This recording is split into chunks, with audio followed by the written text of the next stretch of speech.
रामलालाची प्राणप्रतिष्ठा होणार आहे आणि त्यासाठी अयोध्यानगरी सजलेली आहे। सुरक्षा व्यवस्थापन तेवढीच कडक करण्यात आलेलं आहे। आपण इथं पाहतोय की उत्तर प्रदेशचे हे पोलीस आहेत आणि सुरक्षा व्यवस्था जी आहे ती मोठ्या प्रमाणावर वाढवण्यात आलेली आहे आणि प्रत्येक चौकामध्ये हे पोलीस थांबून स्वतः सुरक्षा व्यवस्थेचा आढावा घेताना आपल्याला दिसत आहेत। अतुल कुमार सिंग हे पोलीस आहेत, महिला पोलीससुद्धा या ठिकाणी आहेत आणि त्याचबरोबर पॅरामिलिटरी फोर्सेससुद्धा इथे आहेत आणि प्रत्येक चौकामध्ये कारण पंतप्रधान नरेंद्र मोदी यांची सुद्धा रॅली होणार आहे। त्यामुळे हे महिला पोलीस आहेत की जे प्रत्येक चौकामध्ये थांबलेले आहेत। आपण इथं पाहतो की रॅपिड ॲक्शन फोर्ससुद्धा आहे आणि त्याचबरोबर या परिसरामध्ये कोणालाही आता प्रवेश जो आहे तो दिला जात नाही आहे आपण पाहतोय आणि हे संपूर्ण टीम जी आहे ती सिक्युरिटीचा आढावा घेताना आपल्याला दिसते आणि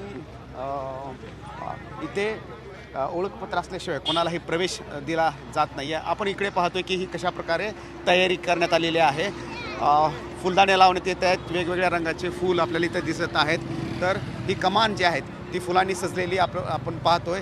दोन्ही बाजूने असे मोठे मोठे दिवे लावण्यात आलेले आहे। जय श्रीराम असं या खांबावर लिहिण्यात आलेलं आहे आणि हा संपूर्ण परिसर जो आहे कारण याच रोडनं पंतप्रधान नरेंद्र मोदी यांची रॅली असणार आहे, त्यामुळे हा संपूर्ण परिसर स्वच्छ करण्यात आलेला आहे।